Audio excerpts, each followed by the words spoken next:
دا نبی علیہ السلام دا والد محترم نم عبداللہ او دا والد محترم نم آمینہ بی بی آمینہ. بی بی آمینہ پا مکہ مکرمہ کے دا یو بہترین خاندان سرا دا غی تعلقو چه غیت بنو زہرہ قبیلہ وے او دا بی بی آمینہ دا پلار نم وحبو او دا تر نم وحیبو او دا دا خپل تر پا تربیت کے وا. عبداللہ متعلق دیر زیات رشتے راتلے او خلق پخپل دا غختنا کولا چی زمون لور یا زمون خور دادی دا عبداللہ پا نکاح کے راشی. جمیانو دا پیشن گوئے کڑوے دا عبدالمطلب متعلق او دا عبداللہ سے متعلق چی دا دا پاولاد کے بعد آخر زمانے پیغمبر پیدا کی گی. لیکن دا دی دا ارچا دا خوخی چی خپل بچی لپا یو خنصب کے او دا یو اخیار بی بی او خشت بی بی سر نکاو کی. نو دا عبدالمطلب دا خواہشو چی دا دی بی بی آمینه سر دا دی خپل زوی دا عبداللہ نکاو کم او مغسیو شوا.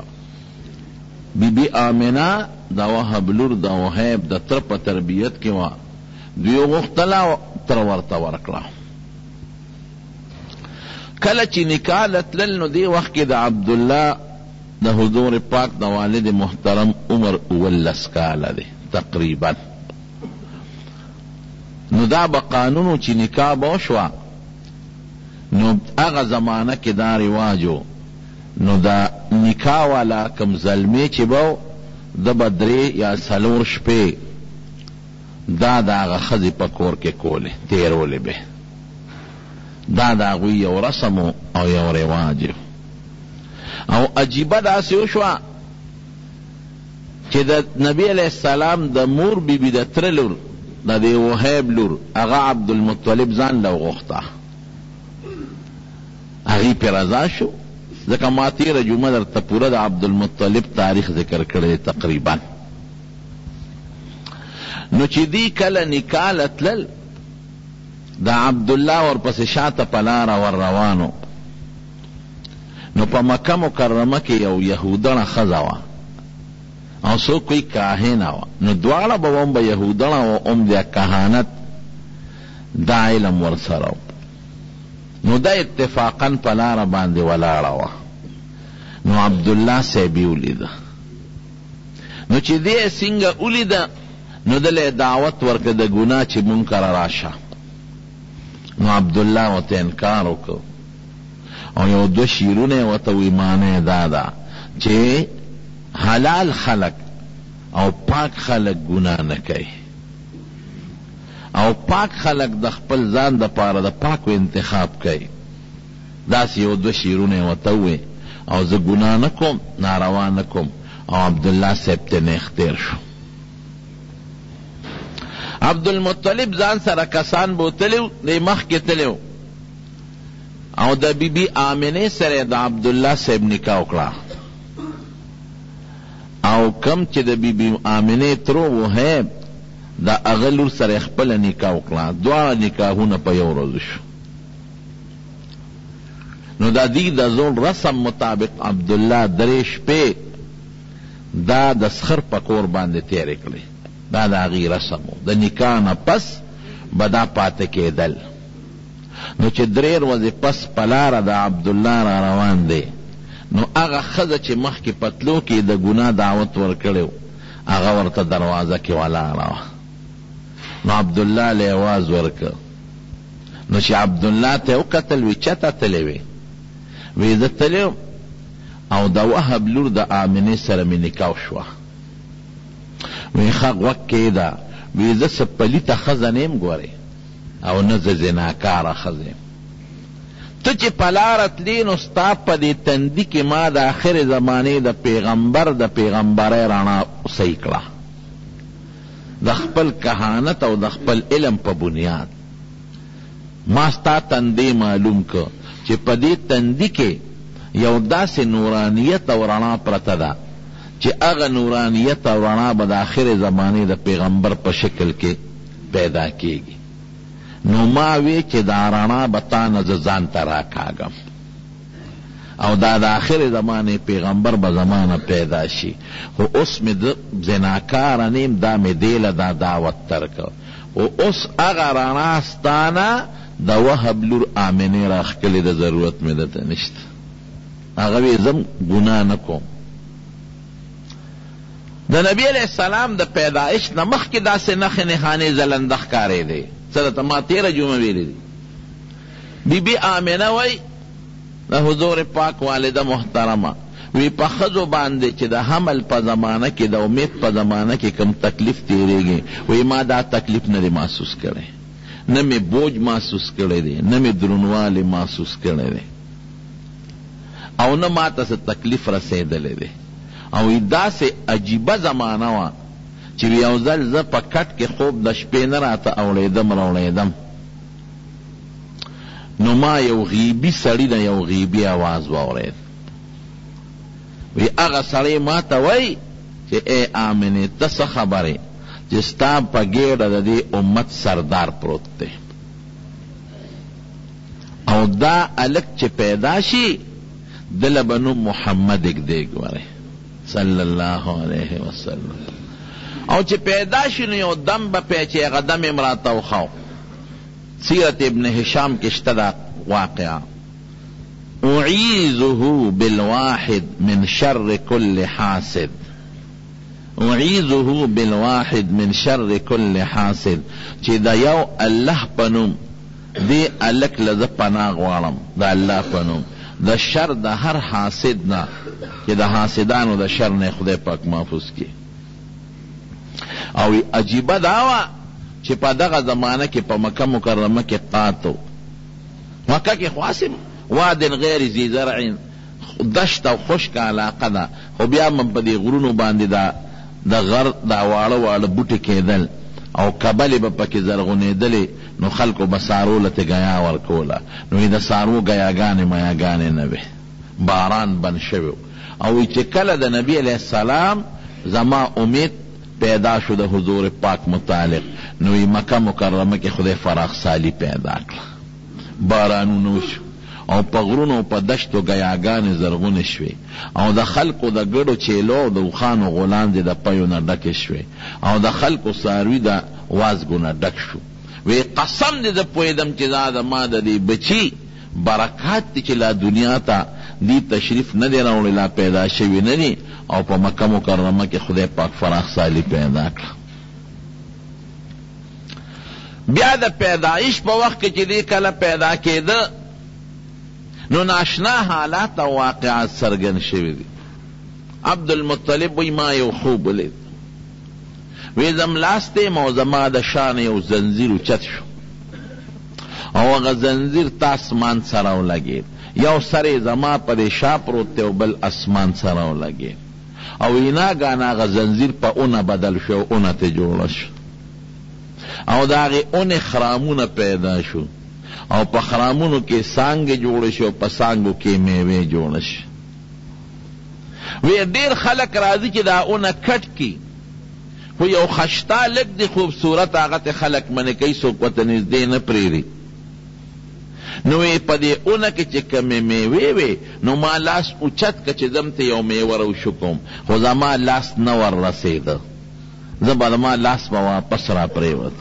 وی دې کې راویښ شوم نو د هغه زمانې چې کوم کاهنانو عالمانو د هغې نه مې د دې خوب تعبیر وغوښت. هغې وی ستا د شا نه به د آخر زمانې پیغمبر خدای پیدا کوي او د هغه دا څانګې د هدایت او دا میوې د هدایت دا به په دنیا کې خورېږي او خلک به ترې فایدې اخلي او څوک به مخالفت کوي راځي چې داونه کټ کی مخالفت به کوي خو خدای به د خلکو د مخالفت نه محفوظ ساتي.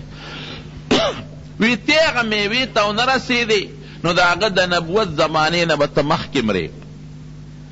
وی دا تعبیر ما ته ملو شو او چې کله حضور پاک مبارک پیدا کېده نو عبدالمطلب سے پخپله وی زه بیت الله سره خوا کې ناستم، وی دا بیت الله دا دیوالونه د ځمکې لرالل او بیا اوچت شو، او څومره چې په مکه مکرمه کې غټ غټ بوتانو نو دا به په ځمکه پرېوتېدل. د مکې غټ کافران وی په دغه شپه زمونږ یو غټه بوتخانه او په هغې کې بوتانو او چې کم غټ بوت نو په ځمکه پرېوت، وی مونږ بیا نیغ کړ، وی بیا په ځمکه پرېوت، وی مونږ بیا نیغ کړ، نو بیا په ځمکه پرېوت، نو بیا هم نیغ کړ. وی مونږ کې یو کس وی چې هر څه چل دی خو په دې شپه څه ناشنا کار شوی دی. د نبی علیہ السلام مبارک شاعر دی حضرت حسان ابن ثابت رضی اللہ عنہ، دی وی تقریبا د شپږو اوو کالو دغه وخت کې د شپږو اوو کالو وی یو یهودی آواز وکړ او چغې کړی هغه یهودي چې د آخرې زمانې د پیغمبر ستاره اوچته شوې ده، او دا هغه ټیم دی چې دې ټیم کې د آخرې زمانې پیغمبر دنیا ته تشریف راوړی دی او عرب هم په تاسو کې پیدا شوی دی. او وی په جاړه شو، مې چې جاړې ولې کاکاجي، وی جاړم په دې چې مونږ وی دا منقبت به بني اسرائیلو ته میلو شي زمونږ قوم ته، خو دا منقبت زمونږ د قوم بني اسرائیلو نه د مکې عربو ته منتقل شو. وی چې مونږ معلومات واغشتل نو دغه وخت کې نبی کریم صلی الله علیه وسلم دنیا ته تشریف راوړ، او مور بی وی د پیدایش په درد اس قسمه تکلیف پوی شوی نیم، او یو ناشنا رڼا مې ولیدله، او د هغې رڼا نه ما ته خدای پاک شام او بصره وښول. او مشهوره خبره د ډېرو کتابونو لیکلې ده چې د فارس کم آتشکده وه اخو مجوسیانو اور ته به عبادت کو. زرو کالو کې هغه نه وه مړه شوې، ځکه هغوی به پکې خپل تیل اچول او دا بلولو انتظام به یې کو، هغې ته به کسان ناست و چې دا مړه نه شي. او په دقه ټیم د هغوی هغه آتشکده چې د هغوی هغه کم مرکزي عبادت خانه و هغه ورې مړ شو. او د کسرا د غټې ماڼۍ نه غټې غټ تیږې راوغورځېدلې، نو هغه کاهنان راوغوښتل، وی زما د دې ماڼۍ باندې بېګال زلزله راله او تیږې ترې راوغورځېدلې، دا څه وجه کېدی شي؟ هلته اطلاع راله چې د فارس آتشکده هغه مړه شوې ده، دا څه وجه ده؟ نو هغوی لم نجومیانو کاهنانو خبر ورکړ چې په دې ټیم په دې شپه په دې وخت کې نبی آخر الزمان دنیا ته تشریف راوړلی دی. جنات او دا پیریان به بر اسمان ته ختېدل، دا خدای په اسمان بند کړل. نو هغوی خپلو کاهنانو او جادوګرو له اطلاعات ورکړل چې څه نوې معامله پېښه شوې ده، زمونږ بره د اسمان تلل بند شوي دی او منع شوي دی. بهر کیف چې کله پیدا شو نبی کریم صلی اللہ علیہ وسلم، مور بی بی وی عجیبه کیفیتو چې دی پیدا شو، نو دا اسمان ته ګوته نیولې وه، لا ماشوم دی اسمان ته ګوته نیولې ده. او مشهوره خدا ده چې په 12 د ربیع الاول دنیا ته تشریف راوړی دی، لیکن کم محققین چې دي تاریخ دانان او د سیرت لیکونکي هغوی چې کم تحقیقات کړي دي نو دا تاریخ ټیک نه دی، ځکه په دې د ټولو علماء اتفاق دی چې ورځ د ګل وه، د ګل دا ورځ ډېره زیاته بختوره ده، د حضور پاک پیدایش د ګل پر ورځ، او مدینه منورې ته چې هجرت وشو مدینه شریفې ته ورسېد دام د ګل ورځ وه، او وحی چې نبی علیہ السلام ته نازله شوې دام د ګل ورځ ده. نو یو ځل د نبی علیہ السلام مبارک نه چا د ګل دروازې تپوس وکړه د روجې، وی صاحب که زه د ګل پر ورځ روجه ونیسم د دې روجې څه فضیلت دی؟ نو حضور پاک وفرمایي وی د ګل پر ورځ پیدا شوی او د ګل پر ورځ ما له وحی راغلی ده، نو وی د ګل ورځ خو ډېره مبارک او بختوره ورځ ده.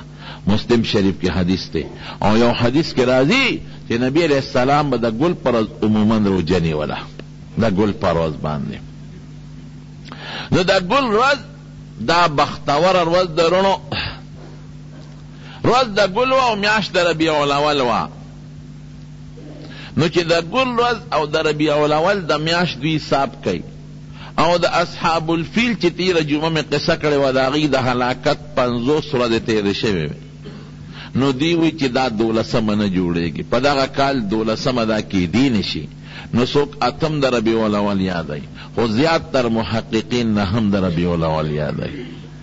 او د اپریل میاشت وه او څوک شلم یادی او څوک 22 تاریخ یادی 22 اپریل او د سحر 20 منټه د پاسه 4 بجې پاغه غړې نه وي پاغه زمانہ کې خدا دوی د منټونو حسابونه کړی دي چې پاغه ورځ د نبی علیہ السلام د پیدایش ټیم سو سبا ختلو او نور ته خطو ته لا ډیر ټیم پاتو نو هغوی چې حساب کړی دا 20 منټه د پاسه 4 بجې تقریبا جوړېدل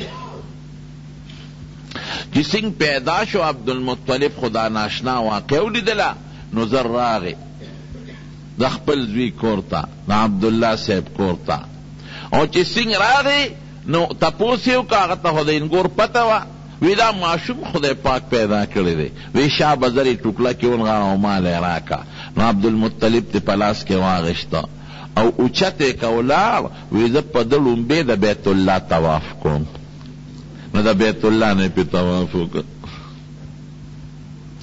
والد محترم د پیدایش نه مخکې وفات شوی ځکه چې هغه په یو تجارتي سفر کې تللی و مدینې منورې ته او په مدینه منوره کې د هغه ماماخیل خو مدینه منوره کې ما تیره جمعه درته ویلي چې د هاشم ښځه د عبدالمطلب مور دا د مدینې منورې و سلما یې نوم نو دا دی هلته بیمار شو په بیماری کې بیا وفات شو او په مدینه منوره کې دفنم شو نو عبدالمطلب ته چې پته ولګېده نو هغه ویل ګردې زه معلومات کوم نو رده یو زوی حارس یې نوم یې هغې ولېږه مدینې ته وی ته بچې لاړ شو ما له معلومات والا د قافلې والا خو وایي چې عبدالله وفات شوی دی چې لاړ او معلومات یې واغېشتل هغې ورته وی او عبدالله وفات شوی دی او مونږ د بیماری علاج مونږ خو جوړ نشو او بیا هم دلته په مدینه شریفه کې دفن کړی دی نو د 19 کالو په عمر کې د حضور پاک والد صاحب واده کړی او د 13 کالو په عمر کې تقریبا وفات شوی دی نو حضور پاک د پلار د وفات نه پس الله دنیا ته راولېږه دې کې یو حکمت دی هغه درته لږ ساعت پس وی لومبې پی ول خپلې مور ورکړل بیبي آمنې او بیا د ابولهب یو وینځه و سویبه هغې ولې یو څو ورځې پی ورکړل او ابولهب د نبي علیه السلام ترو دې سویبې ابولهب ته زیرم ورکړ چې مبارک دې ستا د هغه مړ ورور عبدالله زوی پیدا شوی دی نو ابولهب د نبی علیه السلام د پیدایش په خوشحالۍ کې هغه سویبه آزاده کړه وی تا مال د مړ رور د زوی د پیدایش خبر راکا نو په دې خوشحالۍ کې مې آزاده کړې نو په بخاری شریف کې یو ټکی امام بخاری رحمت الله علیه ذکر کړی دی ناشنا چې ابولهب چا په خوب کې ولیده وی څه حال دی وی ډېر خطرناک حال مې دی ډېر د خدای په عذاب کې پروت دی شر حال مې دی ځکه د پیغمبر علیه السلام لوی دشمن لومبې دی او په نبی علیہ السلام د کاڼي غزار لومبې دی ابولهب کړی دی وی ډېر خراب حال مې دی او شر حال مې دی خو وایي چې ما نبی علیہ السلام د پیدایش په خوشحالۍ کې سویبه آزاده کړې ده چې هغې ما اطلاع راکړه وی د هغې په سبب الله زما په دې قټه ګوته کې پیدا کوي نو هغه زه دلته کې روم هغه زه دلته اوس کم نو دا د حضور پاک لوی شان دی ګوره دلته بعضې زمونږ طالبان یو سوال کوي وی د کافر متعلق قرآن شریف کې راځي چې لا یخفف عنهم العذاب ولا هم ينظرون چې کافر ته په عذاب کې تخفیف نه راځي عذاب به ورته اسانېږي نه په جهنم کې او نه به ورله خدای مهلت ورکړي نو دا ده ته د اسانتیا ولې راغله چې دا پی په دوزخ کې څکي نه د هغه پیو فایده هغه ته نه میلاویږي د جهنم خو دومره تیز تاو دی چې دا خو لا د ګوتې پوټې غوندې پی دی چې بالټۍ پکې ورواچوې لا د بالټي نه به نه جدا شوی چې الوتی به دله فایده نه ورکوي خو د نبي علیه السلام لوی شان ته معلومیږي او هغه له افسوس ورکوي چې نیکبخته صرف د هغه په پیدایش دې خوشحالي کړې ده نو ګوته کې دې پی پیدا شي که ایمان دې پرې راوړی وي نو چې څومره د پیو چینو کې به په جنت کې پروت وي نو سویبې ولې یو څو ورځې پی ورکړل هغه د ابولهب وینځئ نو بیا خدای پاک نبی علیہ السلام د بی بی حلیمې په قسمت ورورسه دا په طائف کې بنو سعد یو خاندان دی، هلته اوسېدله. او د بانډو د طائف آب و هوا ډېره مزېداره، اوس هم د طائف آب و هوا ډېره خشته ده، ډېرې ښکلې میوې پکې کېږي او ډېرې خشته اعلی سبزۍ پکې کېږي او یخ وطن د مزېدار اعلی. مکې مکرمې نه بار یو غر دی، د هغه غر نه شاته تقریبا 100 کیلومیټر لږ بګ به طائف راځي. نو دا هغه ځای ښځې به کال کې یو ځل راتلې او په مکه کې به ماشومان کتل چې چا ماشوم پیدا شوي چې مونږ یې ځان سره یو څو تربیت یې وله وکړو، دیانې به وې. نو هغې کې به د هغې هم فایده وه او د مکې د خلکو هم دا یو رسم و رواج و چې خپل ماشومان به باندې ته لیږل، ځکه هغې به وی د شهري خلکو د شهر آب و هوا ټیک نه او د باندې آب و هوا مزیدار او بیم خشته هوا مزیدار او د باندو جب عربي اصلي وي او شهر ته ښار ته خو هر قسمه خلک راځي نو جبه ګډه وډه شوي. نو خلکو به خپل ماشومان ورکړل، هغې به وله پالل او دوی به وله پیسې ورکول. نو بی حلیمه رضی الله تعالی عنها وی دقسې د طائف د بنو سعد زمونږ ښځې لاړې زنانه چې دوی ځان له ماشومان ګورو چې مونږ یو ساتو پیسې پې وګټلو. وی چې رالو په مکه کې معلومات کول، نو وی زما چې څومره ملګري راغلي وي هرې ملګري ته یو یو ماشوم میلاو شو او وی پیغمبر علیه السلام ته چا غاړه نه ښوده. خلکو به وی دې کور کې یو ماشوم پیدا شوی دی 7 ورځې مخکې. نو چې رابلل تپوس به وکړو نو د پلار نشته، دا یتیم دی، د پیدایش نه مخکې پلار وفات شوی دی. نو چې هغه ښځو به ورته غاړه نه ښوده چې دا یتیم دی نو موږ له به څه راکړي، پلار یې نشته نو موږ له به څه راکړي. وی ډېرې ښځو پې چکر ولګو خو دې چا هم قبول نه که. وی زم په ړومبي ځل د عالم چې تپوس مې وکړه، وی چې پلار یې د پیدایش نه مخکې وفات دی. وی ما وی چې دا ماشوم نوړم ما له به څه راکړي، څه پیسې به راکړي، خو ما نورو ملګرو ته مې ماشوم میلاو شو او ما ته میلاو نه شو، نو مې چې تشه ځم نو زه دا ماشوم به خیر ځان سره بوزم. نو رالم او نبی علیہ السلام مبارک دا ماشوم مې ځان سره اوچت که چې تشه نشم تلی. وی زما ته څه پته وه چې دا خو په دنیا کې واقعي یتیم دی خو د خدای په نزد د یو لوی مقام او مرتبې خاوند دی. وی ما چې دوی څنګه اوچت که او ما خپل سینې ته واچو، ګسې سینې ته، ځکه د ما خپل بچی مو. نو وی ده زما ګسه سینه نه اغېشتله جړلې، نو ما زر دی بلې سینې ته که نو وی زما ښې سینه یې واغېشته او ګسه سینه زما هغه بل بچي ته ژوه. او چې په لاره تلو نو په کومه قچره چې ما سورلي کړې وه نو یې ډېره لاغېره وه او ډېره ټپه وه او وی ما به شړله او قافله کې سفر نشو کولی، رستو رستو به کېدله. او وی چې ما نبی علیہ السلام مبارک غیږ کې واغېشته او په هغه قچره څاروي باندې سور شم. وی قسم دی چې زما څاروي د نورو څاروو نه مخکې روانو. نو ما ته د قافلې خلق وی چې حلیمې دا هم هغه څاروي دی که دا د مکه کې بدل کو؟ مې چې نه دا هم هغه څاروي دی خو ما له خدای یو برکتي ماشوم په لاس راکړی. وی قسم دی چې زما په سینه کې دومره پی پیدا شو چې نبی علیہ السلام بم موړ شو، زما خپل بچی بم موړو. او زمونږ په علاقه کې په دغه زمانه کې قات و قات ګیاګانې نه وې. نو زما ګډې چیلې او څاروي چې به زما بچو سره له بوتلل نو ماښام به ماړه راتلل. وی زما څاروي سر به شو، غلاندې به یې د پیو ډکې وې. او خلکو به خپلو غلامانو ته بچو ته وي چې تاسو څاروي نار راولئ او د حلیمې څاروي ماړه راځي. دا ولې؟ هغې سره یو ځای د هغې څاروو سره څاروي سره وی. وی بیا به خلکو زما څاروو سره یو ځای څاروي سرول، خو بیا به هم د خلکو څاروي نار راتلل او زما څاروي به ماړه راتلل او غلاندې به یې د پیو ډکې وې. وی قسم دی ما د پیغمبر علیه السلام مبارک په بوتلو په دغه څو ورځې کې دنه دنه د هغه برکتونه محسوس کړي دي او ما لیدلی دي. او ما به دې کله د خپلې بلې سینې ته واچو د پیو دپاره. نو نبی علیہ السلام په ماشوموالي کې ډېر انصافدار و. وی د هغه خپل بل رور پی ته به د خوله نه اچول، هغه به یې نه رول، هغه خپله سینه به یې رودل، هغه بله به یې نه رودل.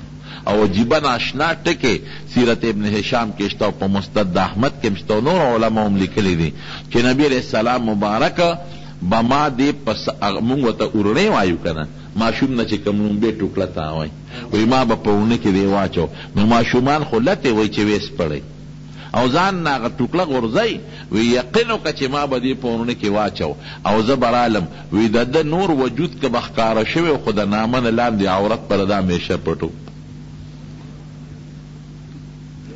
فرشتې به حفاظت کو د نبی علیہ السلام مبارک وی زر زر بلویده په میاشت کې د هفتې برابر چې بل ماشوم هفته کې څومره نشونما کوي دی به په ورځ کې هغسې نشونما کول او چې بل ماشوم میاشت کې څومره لویږي هفته کې به هغسې لویده او چې بل ماشوم په کال کې څومره لویږي نو په میاشت کې به هغه مره ترقي نبي علیه السلام مبارک کوله او وجود یم طاقتمنو وی د نور ورونو خویندو سره به یې لوبې کولې یو خور یې وه شیما یې نوم دا د رضایي خور یې وه د بیبي حلیمې خپله لور وه نو یو ځل یې نبي علیه السلام بوتلی نو بیبي حلیمې وی چې زما په لکې د نبي علیه السلام ډېر لوی قدر و ځکه ما ته هغه برکتونه معلومېدل ما کرغله فراخه شوه زه په خېټه مړه شم زما بچي په خېټه ماړه شو زما څاروي ډېرېدل برکتونه پکې پیدا شو نو وایي چې زه به ډېر د خپلو بچو نه به مې د نبي علیه السلام ډېر خیال ساته نو یو ځل یې په غرمه کې زما د لور شیما نبي علیه السلام ایستی و نو زه ورپسې بار ووتم چې دا ماشوم دی په دې تو کې ولې ایستی دی د عربو نور لږ تیزي ډېر تیزي چې دا دی ولې په دې نور کې ایستلی دی نو وی چې اوس هغې زما لور شیما نبي علیه السلام رانیولی دی او راولي یې د ګوتې نه هم دومره عمر نه وه د ګوتې نه نیولې دی وی ما هغه خپلې لور ته غوسه وکړه چې تا ته ما نه وي چې دا ماشوم به د انور نه ساتې تا ولې په انور کې په غرمه کې بار ایستلی دی وی ما ته وی چې راشه مورې ناشنا ټکې درته ښیم څنګه دی وی ده باندې نور نه لګي اوریاس پې د پاسئ او چې دی کم خوازي د اوریاز ورسره روان یې هغه سورې پې د پاسئ راشه وګوره دا د نور دی او د نور د پاسه په د سورې دی وی دا د نبی علیہ السلام مبارک د ماشوموالي برکتونه ما لیدلي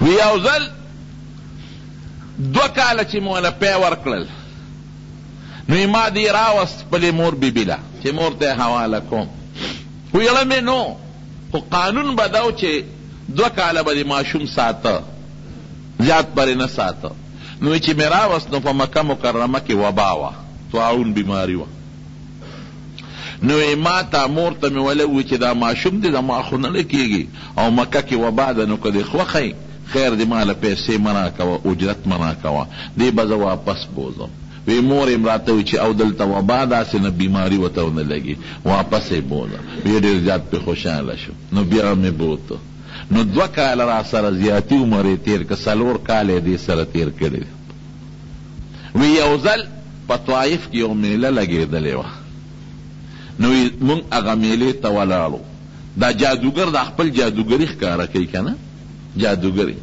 په دې میلو کې اوسمي نو وی زه هغه میلې ته هغه جادوګر لګیا د خپل کرتبونه ښکاره کوي او زه ورته ولاړ یم او نبي علیه السلام ما سره خوا کې ولاړ دی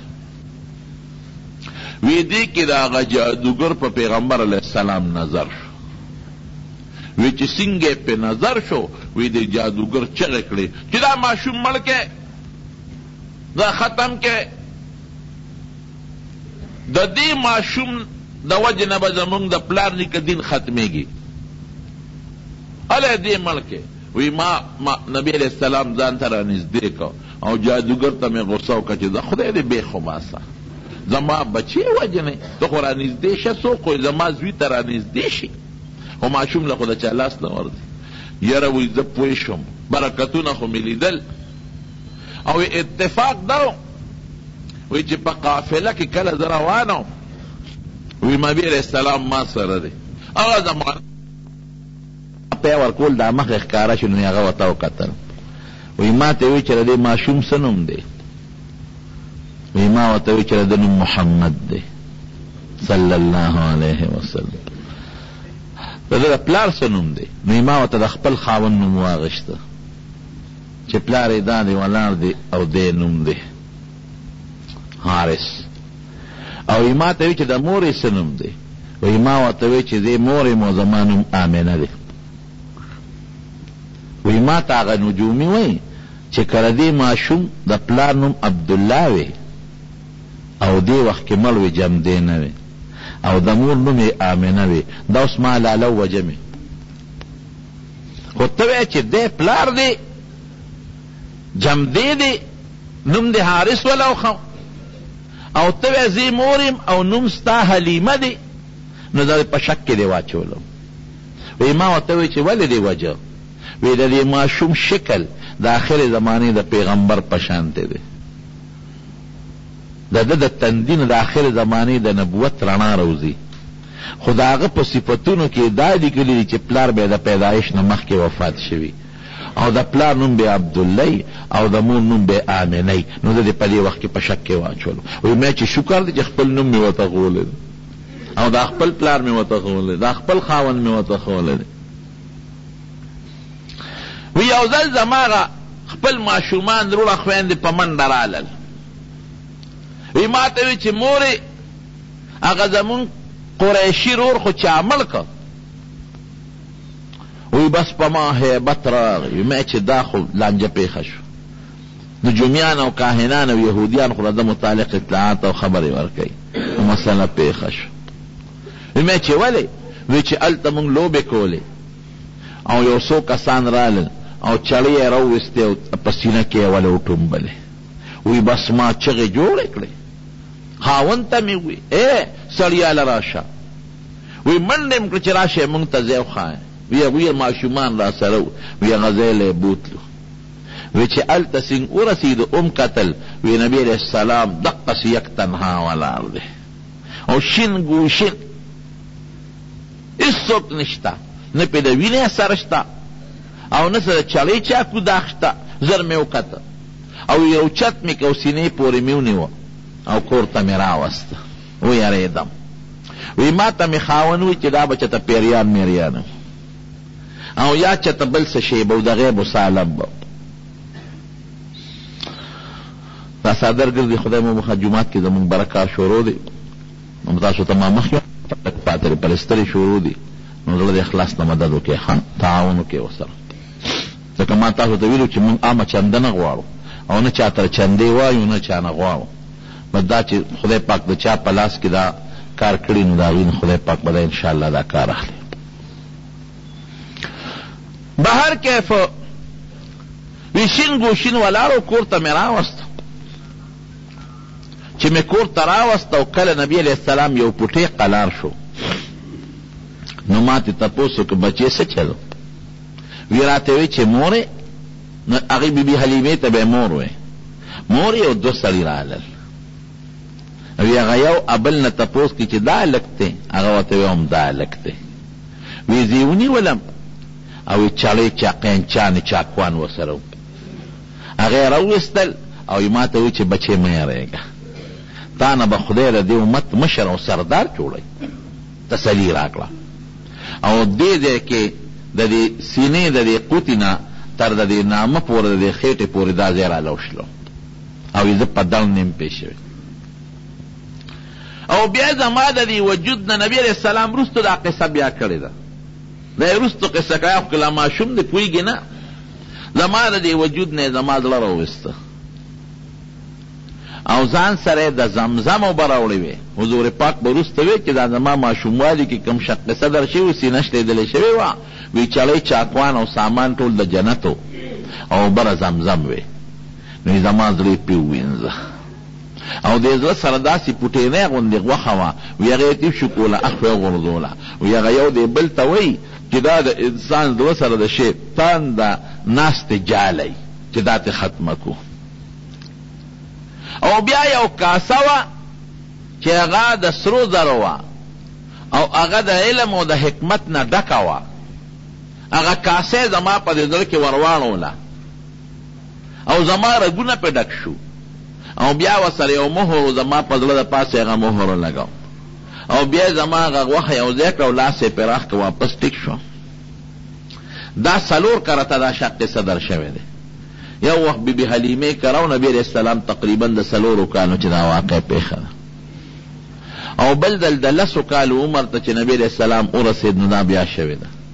او بل دل چې نبی علیہ السلام ته کله نبوت ملاوېده په غار حرا کې دا بیا شوې ده. او بل دل چې نبی علیہ السلام مبارک کله معراج ته بر اسمانونو ته نو دا واقعه بیا شوې ده. 4 ځله دا د سینې اپریشن د نبی علیہ السلام مبارک شوې ده. بی بی حلیمه وی په ویریدم وی ما وی چیرې باس او په دې لک دا سم مسله دا چې ته پیریان دی او کسه شی دی اسنه واقعي دی لک ته څه نقصان نه راسي. نو 4 کال چې پوره شو نو مور له راوس نو مور ته مولوی ټوله قصه وکړه. نو مور یو خندل وینا یریګه ما د دې ماشوم ډیر عجیبه حالات لیدلې دي. زما دا د پیریانو خبره نه ده، زما ردی بچی به ډیر لوی شان ان شاء الله العزیز. هغه بی بی حلیمه بیا څه شوه؟ نبی علیہ السلام مبارک چې مدینه منوره ته هجرت وکړ نو دا بیا مدینه منوره ته راغلی ده. یو صحابي وی نبی علیہ السلام یو ځل ناستو په صادر باندې نو یو بوډۍ ښځه راغله. نو پیغمبر علیہ السلام مبارک ورته د خپل ځای نه پاڅېده او هغه د مټه ونیوله په خپل صادر باندې کېنوله او ډېرې خوږې خبرې ورسره کولې او مورې لفظ به یې ورته وی چې خبره به یې کوله نو مورې. نو چې دا زنانه بیا لاړه نو ما د چا نه تپوس وکړو چې دا ښځه څوک و چې نبي علیہ السلام یې دونه قدر وکړو پاڅېد ورته په صادر یې کېنولو او مور ورته وی هغې وي چې دا هغه ښځه ده چې نبي علیہ السلام له پی ورکړي دي. بی بی حلیمه رضی الله تعالی عنها. او د مدینې منورې چې کوم قبرستان د جنت البقیع ورته وایي په هغې کې دفن د هغې کې قبر هم دی. هغه خورې چې و شیما چې کله د حنین او د اوطاس غزا شوه او قیدیان پکې گرفتار شو نو دام پکې گرفتار شوه. نو په زرګونو قیدیانو نو دی شیما صحابو ته وی چې زه خو ستاسو د پیغمبر خور یم. نو نبی علیہ السلام ته چاله وی صاحب په دې قیدیانو کې یو جینۍ ده او هغه وی چې زه ستاسو د پیغمبر خور یم. نو نبی علیہ السلام مبارک پوه شو وی آواز کې دی جینۍ ته راواله. نو چې راوسته وی ته زما څنګه خورې؟ ته زما د خوروالی دعوه کې. وی زما نوم شیما دی او زه د بیبي حلیمې لور یم او ما او تا په ماشوموالي ډېرې لوبې کړې او تا ته زه یو نښه ښیم که ته وایې چې دا دروغ وایي نو یو نښه درته ښیم. وی څه نښه ده؟ نو هغې ورته لاس ښکاره کړ وی ما ورته لوبې کولې نو ته ما ته غوسه شوې نو وی تا په ما چک لګولې وی ستا د غاښونو نښه زما په دې لاس تا ده پرته ده. نو د حضور پاک مبارک تا ماشوموالی رایاد شو سترګو کې اوښکې وګرځېدې. صحابو ته وی دا خو زما رضایي خور ده نو که خوښه نو دا به ازاده کړو خوشې به یې کړو. نو د هغې د برکت نه شیما وایي زه دومره بختور یم چې زما د برکت نه زما د ټول قوم واړه او لوی او ښځې قیدیان چې څومره ټول ازاد شو. مور بی بی بیا مدینې منورې ته لاړه د حضور پاک بی بی آمنه سعدیه. نو د خپل خاوند د قبر زیارت او ملاقات له. نو ام ایمنم ورسره وه دی وینځه وه او نبی علیہ السلام هم ورسره خو پیاده مزلې وې وخت په ډېر لګېده. قافله تله نو دا پکې لاړه. نو هلته د خپل خاوند عبدالله د قبر زیارت وکړه. نو واپس راتلل په قافله کې. نو مکې مکرمې نه بعد د بدر سره خوا کې یو کلی دی علاقه د ابوا ورته وایي. په هغه ابوا کې ناجوړه شوه او په هغې کې وفاتم شوه. نو په ابوا کې یو غر دی یو غونډی د ما لیدلې زه ورلتلې. نو هلته کې د نبي علیہ السلام مبارک د مور د بیبي آمنې د هغې قبر دی. نو نبی علیہ السلام د پلار نه خو یتیم پیدایشي یتیم چې ورته وایي او مور تقریبا دغه د 4 کالو بلکې لږ عمر زیاتو دغه وخت کې مور وفات شوه. نو ام ایمن ځان سره بیا مکې مکرمې ته راوست. رونو دې کې څه حکمت و؟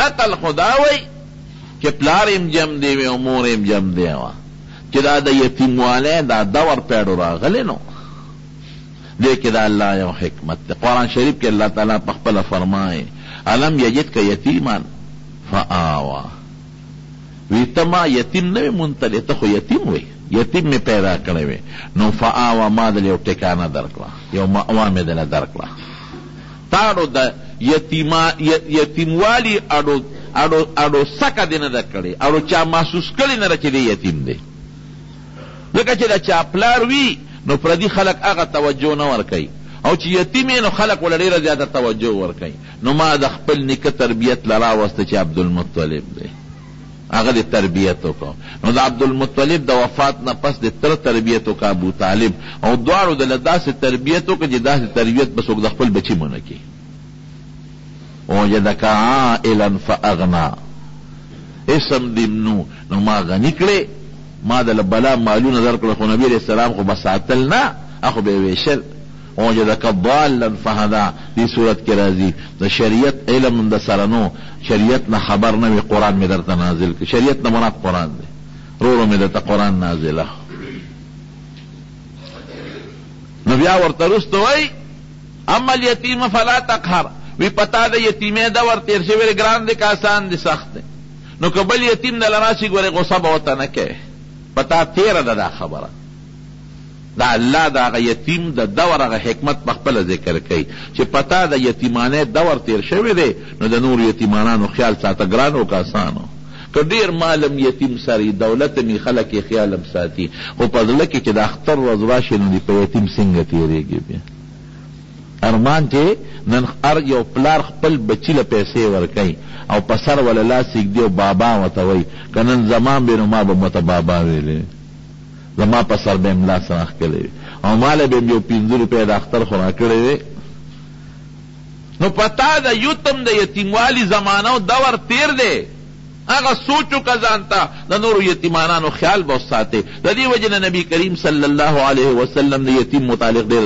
زیات ذکر کړی دی د یتیم په سر چې چا لاس راښکه د یتیم په سر د رحم لاس راښکه رب العالمین به دې انسان باندې رحم کوي او نبی علیه السلام فرمایي چې چا د یتیم کفالت وکړو یو یتیم د هغې کفالت دا چې د ډوډۍ د جامې تنظام دارنګې د سکول دارنګې د دیني مدرسې خو چې پوره تربیت یې وکړه لکه د خپل زوی نو نبي علیه السلام فرمایي وي زه او هغه سړی به په جنت کې داسې یو ګوتې مبارکې داسې کړلې د یتیم کفیل چې د هغه تربیت کوي هغه انا وکافل الیتیم وی هکذا په جنت کې به دقسې یو دا ګوتې مبارکې داسې کړې لږ غوندې فاصله پکې وساتنه لکه د پیغمبر مرتبه خو اوچته ده او د یتیم مال به نه خوري قرآن شریف کې راځي الذين يأكلون أموال اليتامى ظلما إنما يأكلون في بطونهم نارا وسيصلون سعيرا یتیم مال به په ظلم نه خوري او کله یتیم مال دې په ظلم باندې وخوړو نو خېټې ته د جهنم اور ور واچو اور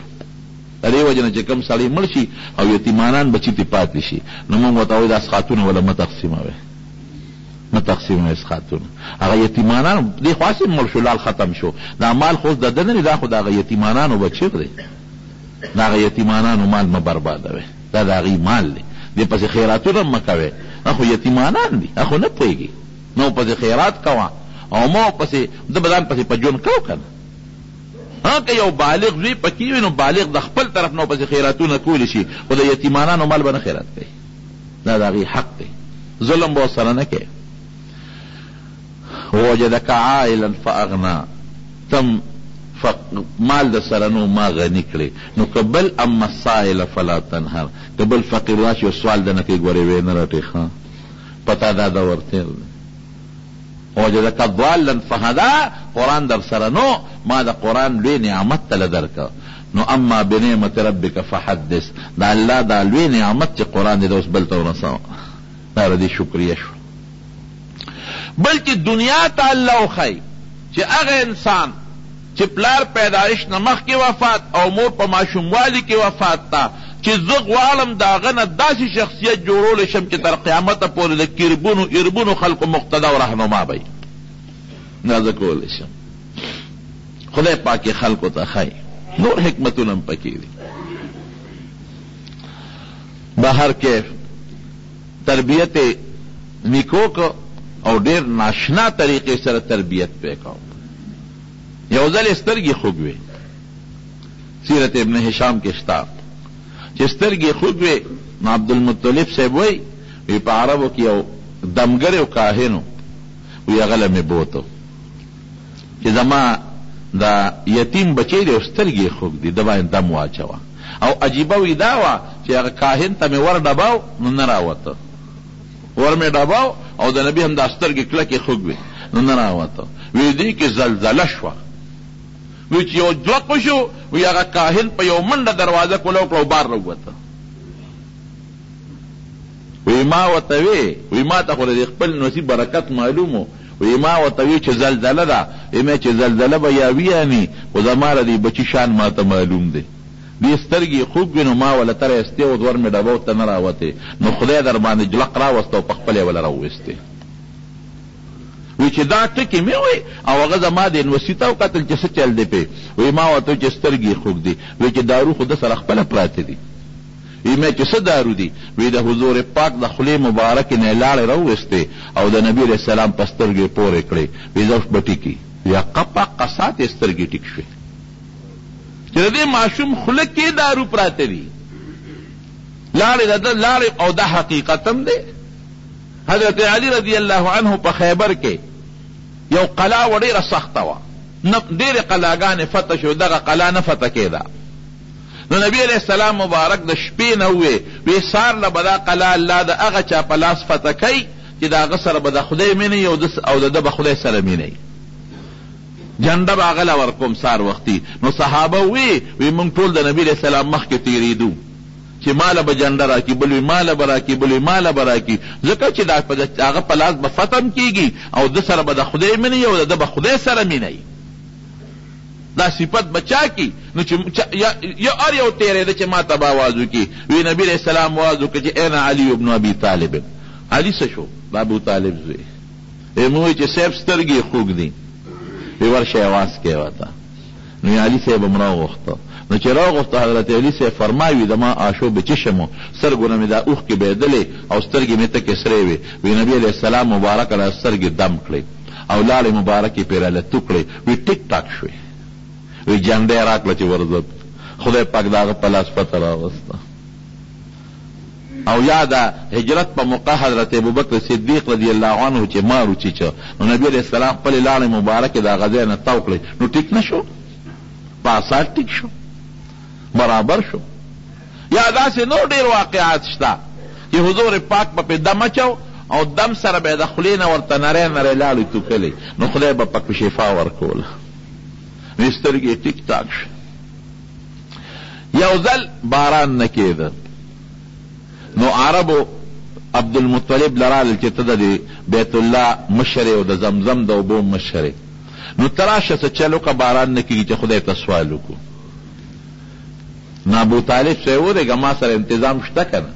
نو نبي علیہ السلام مبارک یې راوویسته. دی خو ماشوم ابو طالب صاحب ساته. وی دا ماشوم الله ډېر برکتي دی. خدای را دې ماشوم په دې سپین مخ دنه سوال کو چې په موږ باران وکړه. وی ورځ راله او ګلز ګلز شو او پاسات باندې باران شو.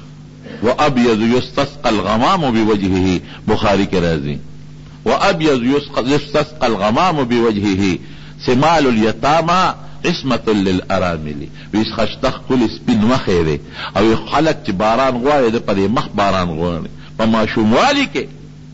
وی خدای پاک باران وکړه. بهر کیف سر نور حالات ام دی انشاءاللہ مقون و آئند جمعه کې بدلتا بیان کو.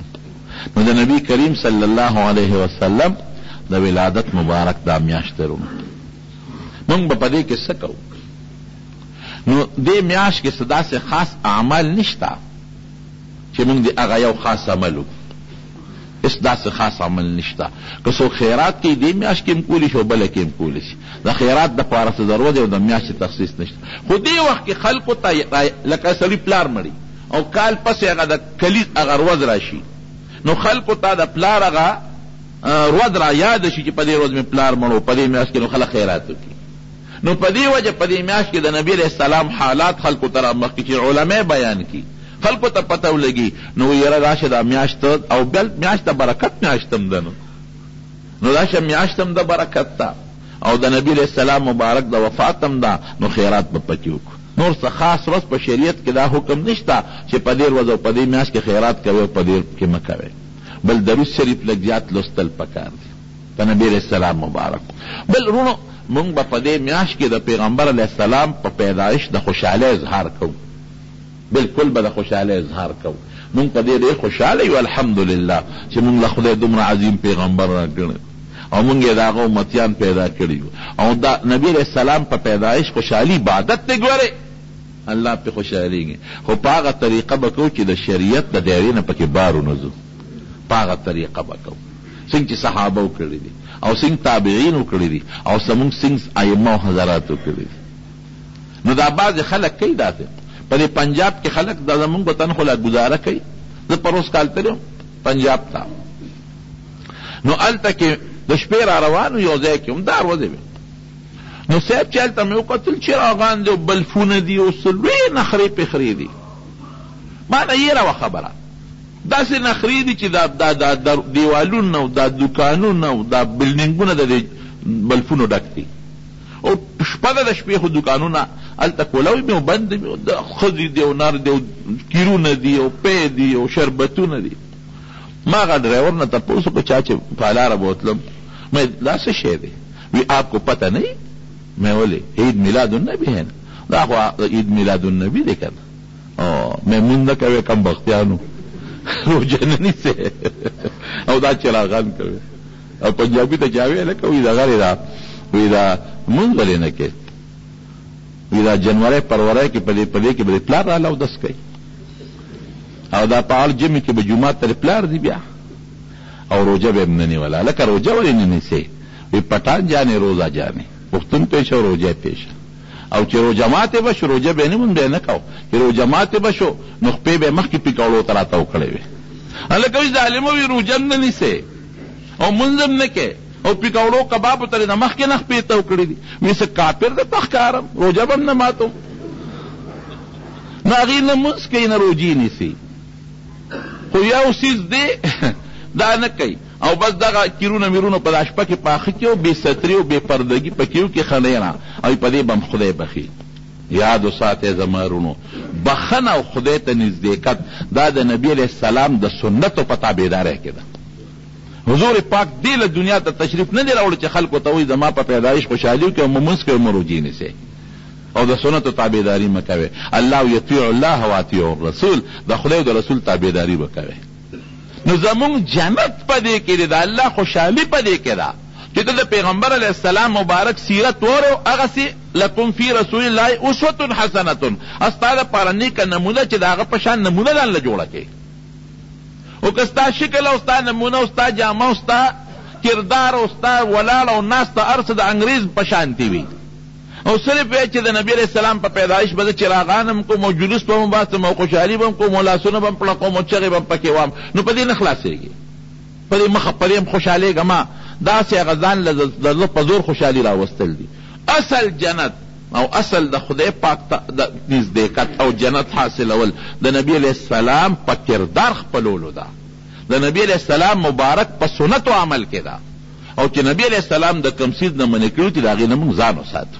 نو دا ما سیرت په دې بنیاد روان که چې یو خو ته پته مو لګي چې نبي علیه السلام څوک و. موږ شیخ صاحب یو ځل خبره کوله، هغه وی یو ځل د لاهور کې چې ته دا د مخکې زمانې د غالبا چې د 1934-35 خبرې به غالبا هغه زمانه کې چې ته پرچه وه د جرنالیزم په هغې کې یو سوال راغلی و، نو هغې کې دا سوال راغلی چې د نبي علیه السلام متعلق په هغې یو نوټ ولیکې د هغه په سیرت باندې.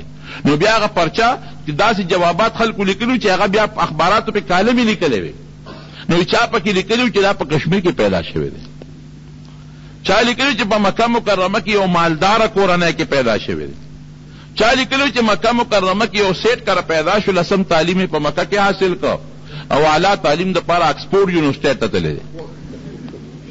دا زمونږ د خپل پیغمبر تاریخ دی. او هغوی به وي په مدینه منوره کې یو بارطلا وکیل و او د بازاري مانسیری و. وی ما نه تپوس وکړه خوا کې ناست وم چې بچې څه کې؟ وی بچې زه خو 400 یم او دلته کې علم حاصل وم. وی ما ته وایي چې خلک سپومۍ ته وختل او ته زړی یادی. وی ما ورته چې کاکاجي هغه سپومۍ مې تا ته پرېښېده، زه به هم دا د پیغمبر زاړه یادوم او ته پېچ او سپومۍ دې پېښه. بیا ما ته وی یاره روارې او تپوس ته نه کوم، چې دا نبی علیہ السلام د اکبر باچا زمانه کې تیر شوی دی؟ دا پته چاته نه لګي چې ته اکبر باچا او چې ته پیغمبر علیہ السلام. نو ورونو د خپل پیغمبر تاریخ نه ځان خبر کړئ.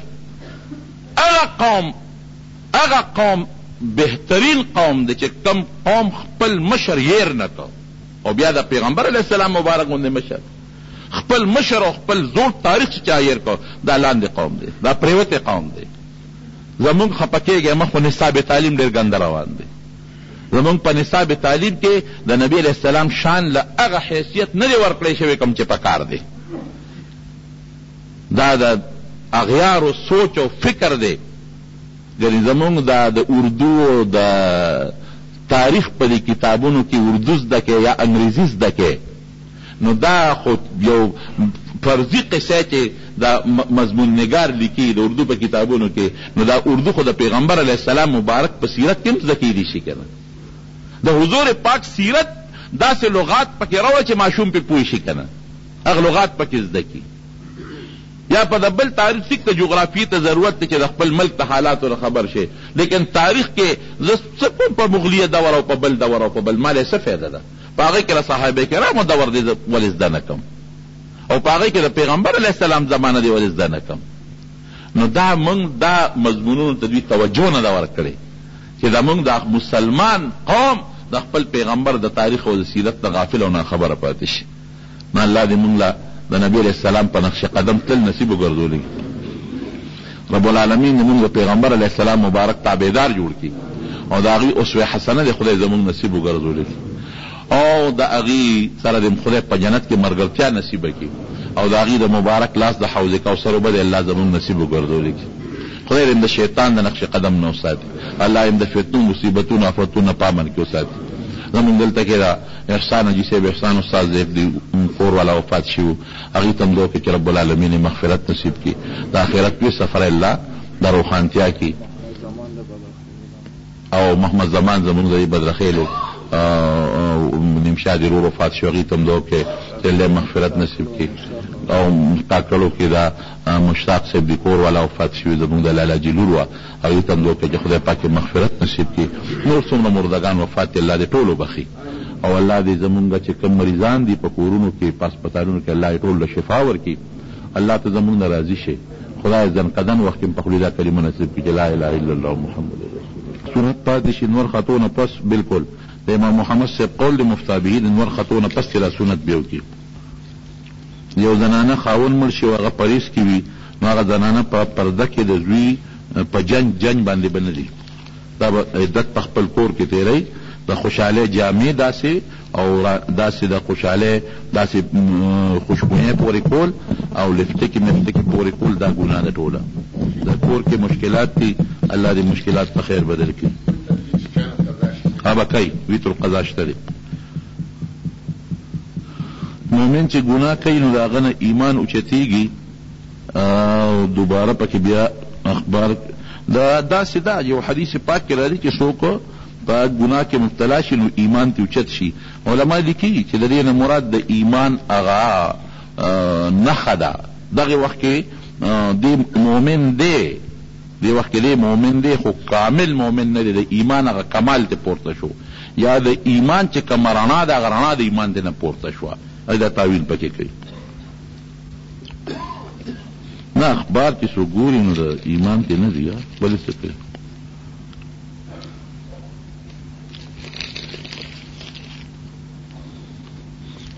ما ته وي د ږیرې ساتلو ډېر شوق دی خو د ښځې نه مجبور یم، هغه اجازت نه راکوي. او یو عالم وایي چې یک ښځه خوشحالول واجب دي، نو سنتو پرېښودو دپاره واجب نو ږیره نشم ساتلی.